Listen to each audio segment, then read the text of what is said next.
What up, my good people? Welcome to another episode. This is episode 14, and in this episode, we are going to be talking about what would I tell my younger self if I could actually go back in time, advise myself on what to do or what not to do. We're going to be talking about 10 things that I would actually either improve or do differently or not do. Things that will help you not make the same mistakes that I made over the years. So let's talk about that in this episode number 14.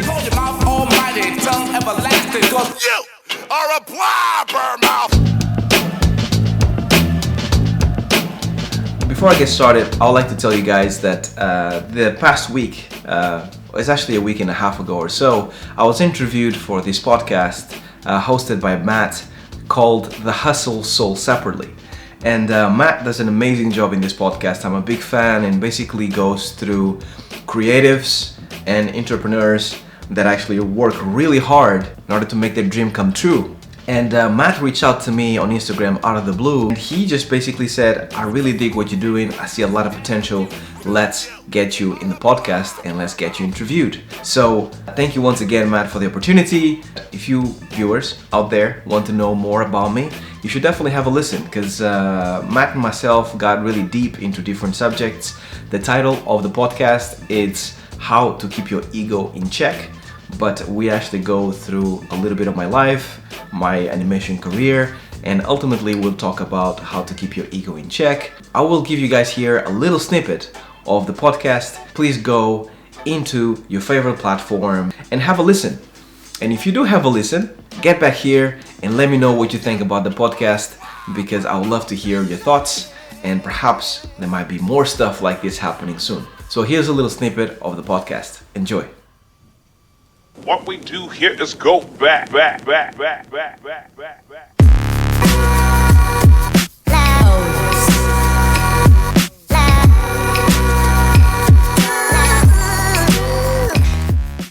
Welcome to the Hustle Sold Separately, episode 215. We are a weekly podcast dedicated to doers, creators, entrepreneurs, innovators, hustlers, people in and around the world that are in their vibe, they're on their thing, building on their greatness. And, every week we bring on some amazingly talented guests all over the world. And whether it's their first venture or their 50th venture, they're talking about what they're learning about themselves, their craft, what they're building in real time. Our guest this week is Harvey Newman, based out of Sweden. And I saw, so he's a professional animator, and I saw a YouTube video that he had did probably about a month and a half, 2 months back. And I was like, I want to get him on the show. As you guys know how I do that. When I see somebody, I'm like, him, her, right there. I want that person on. And then also, this idea of success takes humility, perseverance, hard work, and a checking of your ego. So I'm going to cue up Harvey's, background a little bit, and then we're just going to kind of go in from there. But Harvey Newman, as I mentioned, a professional animator with over 10 years of experience, worked with AAA game titles such as Battlefield, Battlefront, Horizon Zero Dawn, and Warhammer, to name a few. He's also part of the British BAFTA voting board, and he's achieved in shaping the games industries going forward, the gaming industry going forward. When he's not busy shaping games, he's spending time creating YouTube videos to teach and inspire up-and-coming animators. And he's also involved in the music industry, being the founder and editor-in-chief of the popular underground music blog, The Word is Bond, and spreading the word up on up-and-coming talent in hip-hop for nearly 10 years now, which, by the way, Harvey, when I saw that, I got even more excited. Thanks for reaching out. This is, I think this is going to be good. You are an inspiring person. Your Instagram, your quotes, the things that you do to elevate others, it's beautiful, man. So pleasure to be here. I received that intro. Thank you. We're all here to lift each other up and talk about the journey and also have fun with the journey. And so let's go back a little bit. I'd mentioned I'd love for the audience to understand a little bit more about your background and how we got to here today. So who's Harvey? Go for it. So my background, it's genuinely humble beginnings in the full sense of the word, because I started with no parents, with pretty much a foster care kind of background, being raised with not a lot of people around you that actually trust you and push you forward and stuff. Makes you believe in yourself a lot. And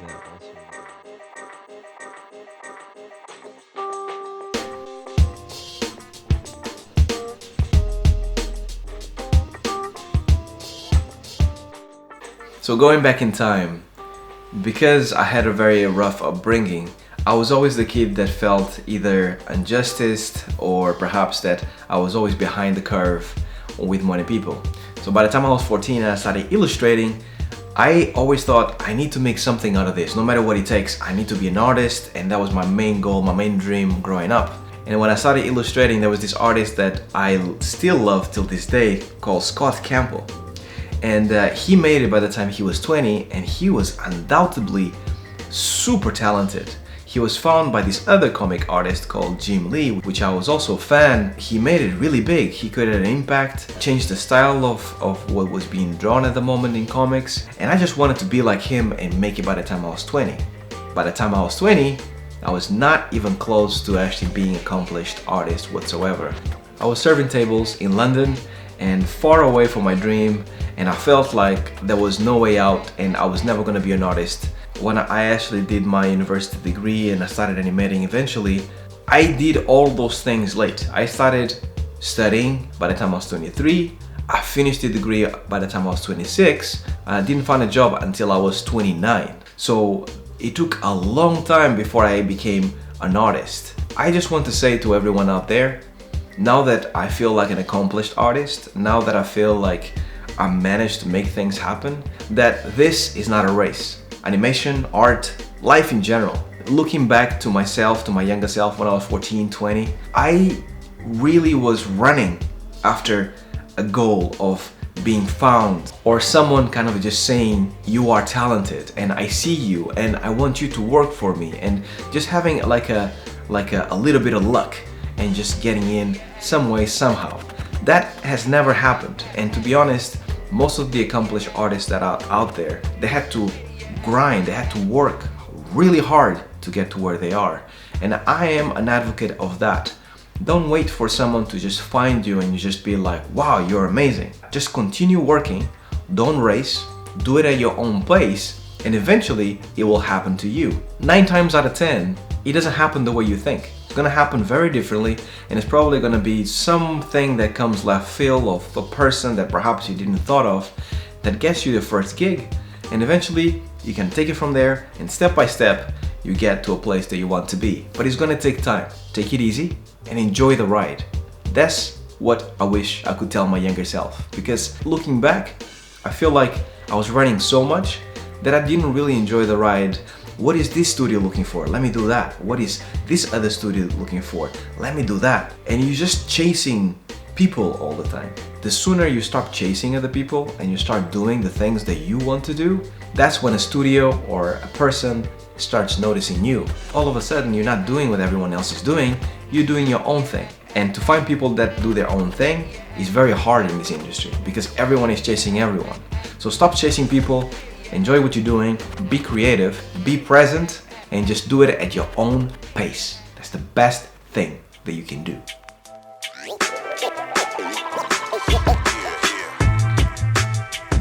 The second thing that I would tell myself, it's most likely not to be stubborn. When you start working and you just came out of your university or you finally got your job after many years of looking for a job, you come with this attitude that is very boisterous. It's very much like you get in there and you're like, I'm gonna show them how good I am. And that energy is really nice.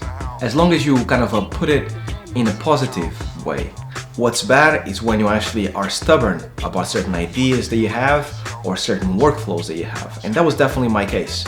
I wish I could actually go back 10 years and tell myself to stop being stubborn and just open my mind up and listen to what other people are telling me, because people inside the studio, they have a lot of experience and most times they actually are telling you things for a reason. When you get started, because perhaps you actually been doing things in a certain way, then you have a false sense that you know everything and no one can tell you nothing because the way you're working is perfect. And that's never the case, because animation is an ever evolving art form. The way you do things perhaps is different from the next man, but it doesn't mean that their way is either bad or it's less than yours.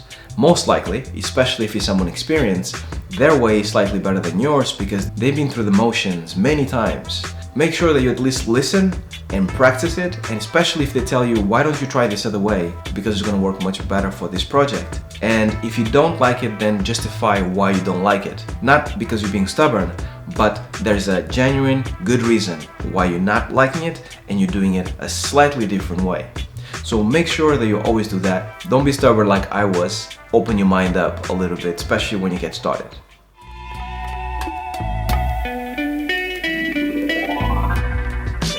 Another thing that I could tell my younger self, it is to read more.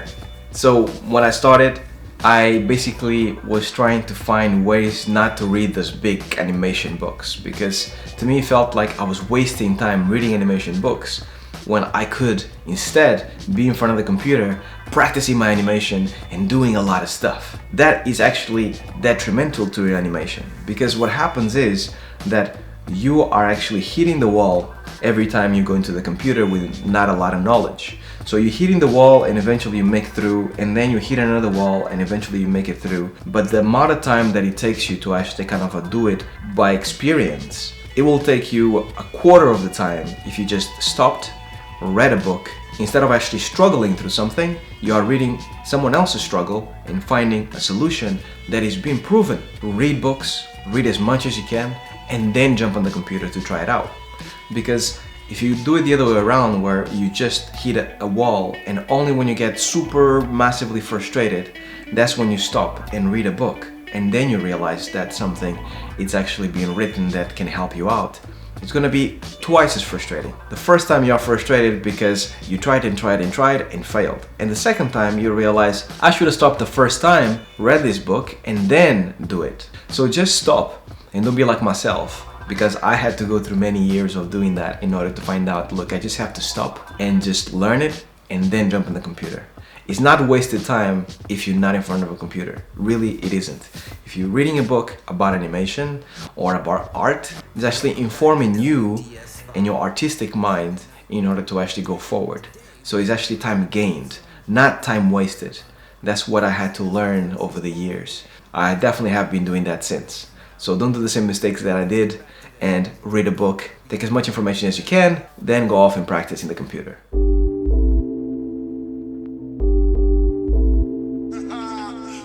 So here's another thing that is very important that I wish I'd known before. There is no shortcuts in animation. Truly, there is no shortcuts in animation. I had to repeat it twice. That is something that it kind of had to be drilled in my mind only after experiencing it many times and being frustrated. This is something that probably you will hear it, but you probably won't understand it until much later in your career. Because it is definitely one of those things that you learn with time.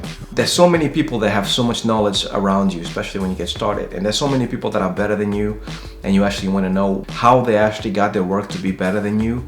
And then you kind of emulate what they are doing. Or then you just skip a few steps because this other person told you this other way, and eventually becomes this amalgamation of different ways. You are trying to take shortcuts to get better. So for example, I actually spend a lot of time kind of looking for ways to actually kind of make my feet plants better. And when I worked in Max for a little bit in a project, I realized that Max had this thing called floor, I forgot the name, but basically like allows for the floor to have automatic contact. So if you actually grab the rig and pull it down, the feet won't pass through the floor.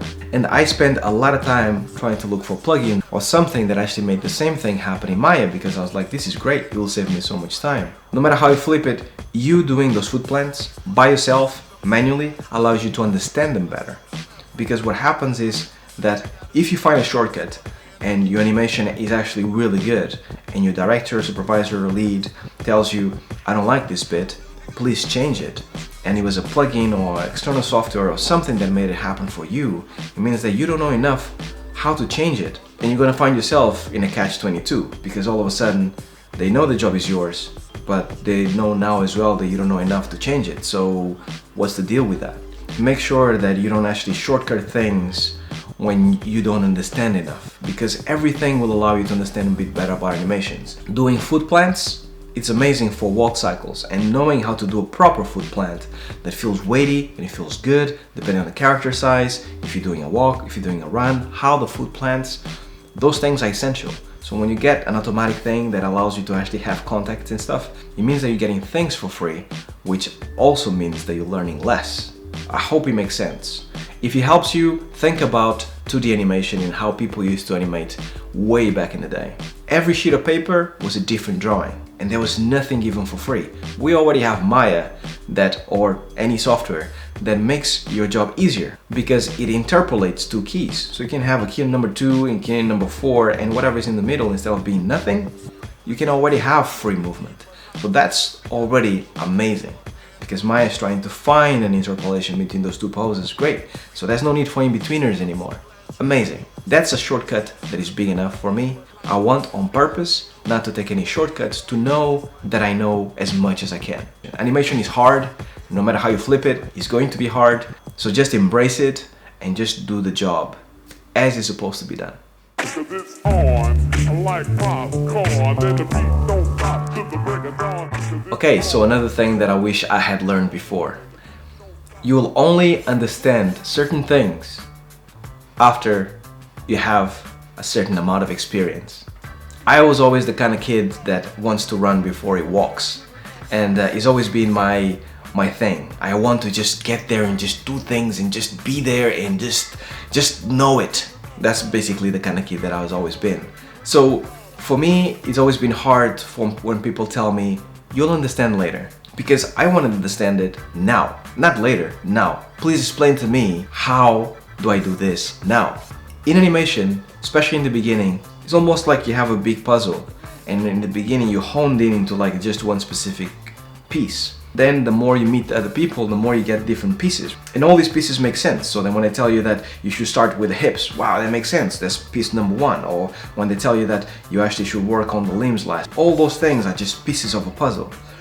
And in the beginning, you have a very limited amount of pieces. You don't have an overview of the picture big enough in order to fit your pieces correctly. It's almost like you have to go through a few years of animation in order to be like, oh, okay, so I can actually do this pole vector thing, but I can tweak it slightly and make it this way here. And it just makes sense as you actually have experience. And no matter how many times someone with experience can tell you about a specific thing or why doesn't it work, you have to go through certain experiences, projects, animation, scenes, for you to really absorb the knowledge that you need. Most animators, I feel, are kind of like how I was when I was young. They want to run before they can walk. But in reality, if you take it easy and you just take it one thing at a time, you'll absorb things so much better, because all of a sudden you actually kind of know that I understand it, but it's not fully yet. Instead of saying, like I did, so don't do that, grabbing that piece, running with it, and be like, I know everything about animation. I didn't really do that, but don't be that guy that actually just grabs that and be like, yeah, I know everything. That's really not the way it goes. It's more like there are different pieces, and then you're just grabbing the picture and just making sure that you can fit them in different places. And I'm pretty sure if you ask someone like Glenn Keane, a super experienced animator, they will actually have an even broader vision of the puzzle than I have. It will gonna take me a good 20-30 years to get to the place that they are right now, and I'm fine with that. That's the beauty of it. Like, it takes time, but every single little piece that you get of the puzzle just makes you love animation more. It's almost like, wow, and now I can do this thing, and now I can do this other thing. Take your time and just know that certain things won't make sense to you until you have a little bit more experience.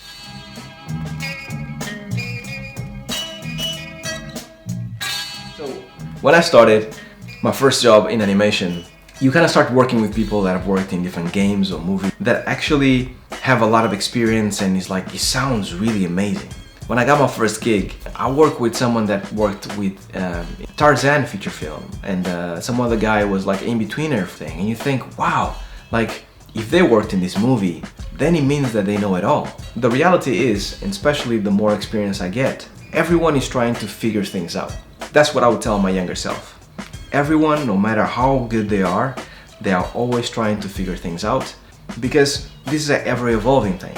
Even though they are in a higher level than you are and they're telling you how to get your animations better, that is something that they actually got on lock, and they know very well because they've been doing it for many years. But they themselves are looking up for someone that actually kind of perhaps have a better grasp in facial animation, acting, whatever it is. They always have this goal that you have to achieve. Being an artist is all about having certain goals, so they look up to someone you look up to them, and it's a beautiful circle because now they are teaching someone, but they were probably taught by someone else. It's really, really nice to actually kind of see it that way. Everyone is always trying to figure things out as they go, the best they can. So keep that in mind as you go through your career.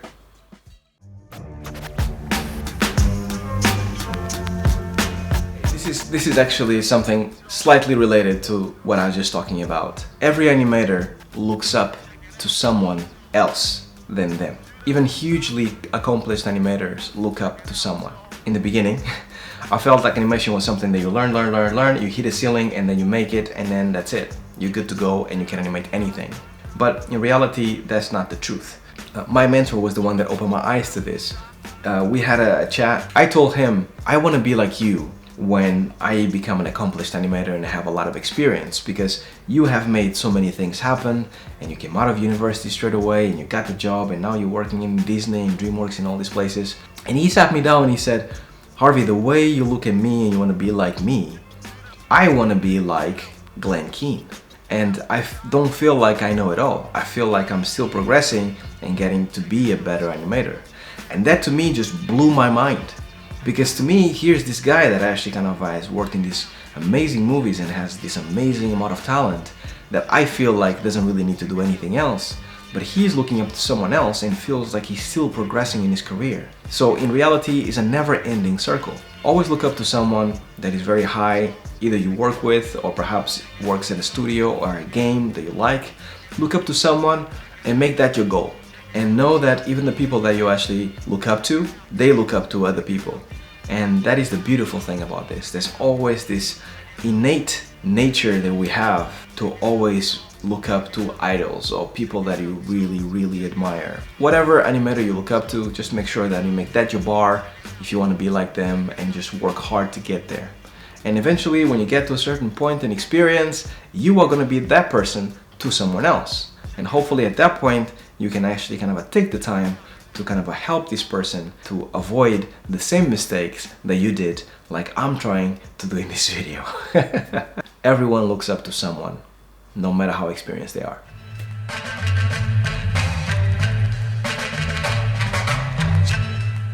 So at this point, it's slightly related to the book reading. And basically, it's one of my mottos that I live by. And is, you can never learn everything. There is this, once again, innate sense in us. If we learn from the right person, you can just learn everything you need to learn, and then you can just become amazing at what you do. And I think it's a better way to think about it. I am constantly learning, no matter who's giving me the information. Even if it's someone that seemingly has all the answers, obviously I'm going to learn as much as I can from the person. Now that I have this new knowledge, obviously you're not going to stand still. So you're going to want probably to actually learn something else, or something that kind of helps with this new information that you have. If you have a goal and if you're actually kind of very motivated to kind of go forward, naturally you can never learn everything because you'll always want something else to learn. Even accomplished animators that actually spend their whole lifetime animating and they're considered the best, like Ub Iwerks. He was the guy that designed Mickey Mouse. Disney himself said that he was the best animator that he had, the best animator that was alive. And even Ub, when he got to a certain point and he could master animation, he decided to go left and start kind of working on machines. And even at some point when Disney hired him into the studio, he said he didn't want to animate. He just wanted to be an inventor and create machines to make animation better. As you can see, you can never learn everything. Even when seemingly you know everything, you always are learning something else. Drill that into your mind that it's a constant process of learning, and there's never a point that you have learned everything that you need to learn.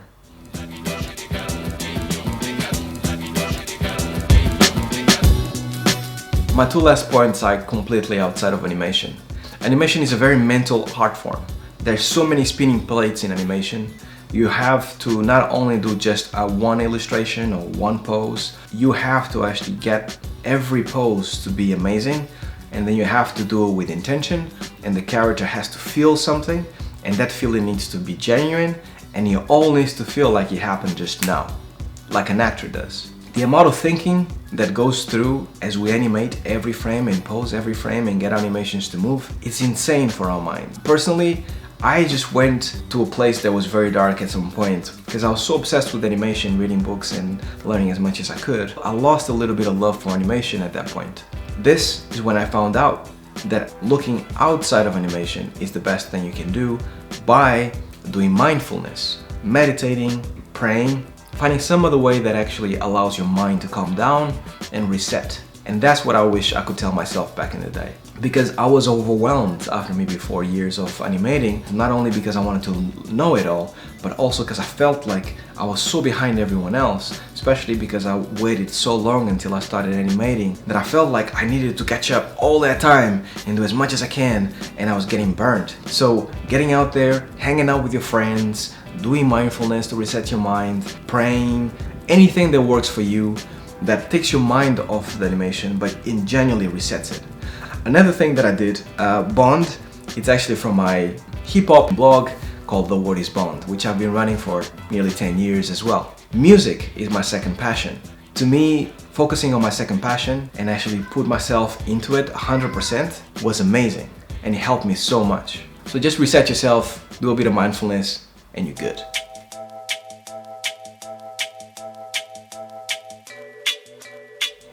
Everything happens for a reason. That's what I would say to myself when I was younger. Here's the thing. The more professional people that you meet around the industry, the more you realize that there's no one way to get into the industry. The stories that you hear all the time are the stories that people got lucky, or like the excellent story of Victor Navone from Pixar when he did this alien animation with the song I Will Survive, and he got the job straight away with no show reel. Those kind of the stories are the stories that I actually remember because they are so epic, right? So obviously you hear about them and then you want to be them. But in reality, most people, they kind of stumble and they find their way in different ways of actually kind of getting into the industry. Some people take no time, come out of university, get right into the job. Boom, great for them, really cool. Some other people take a long time. To me, it took me 3.5 years, and I have a mate, David Vince. He works at Guerrilla Games right now. He took maybe 7.5 years, and he animated on a laptop, and he didn't have a mouse. He did his whole show reel, which was epic, on a trackpad. That is commitment right there. Everyone gets into the industry in different ways. You will get there as long as you're passionate enough to get there. But everything happens for a reason. All of your life experience outside of animation, within animation, will actually inform what kind of animator you are going to be. Are you going to be compassionate? Are you going to have a lot of patience, or are you going to be impatient? Are you going to be better in body mechanics, in acting? Are you going to be better in doing funny animations or more serious animations? All these things happen for a reason, and then eventually you'll find your niche and you lock in, and then your skills are appreciated for your experiences. So everything happens for a reason. Embrace that, because it's a beautiful thing. I believe in God, I believe in the energy or the universe, whatever you might call it, and I really feel, to me at least in my experience, someone has been pulling strings somewhere in order for me to get to where I am right now. I shouldn't be here based on how I was raised, but I'm here and I'm thankful and I'm blessed, and I feel like if even I made it, you guys can make it too. And that was my last tip.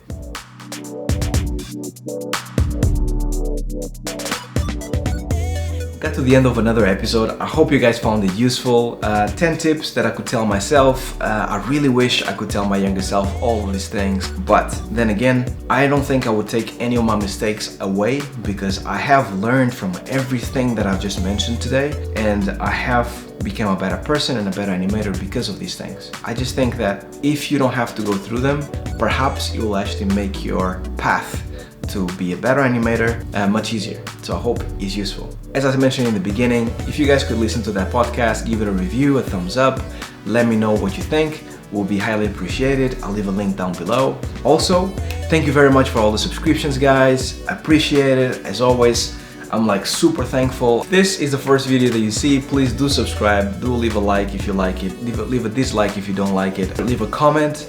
And as I say in pretty much all my videos, if you don't know what to say, just comment with a dope or nope, and then I know that it's good or not. And as always, I hope you guys have a great week ahead of you. I'll see you guys in a week. Stay well, stay safe. Peace!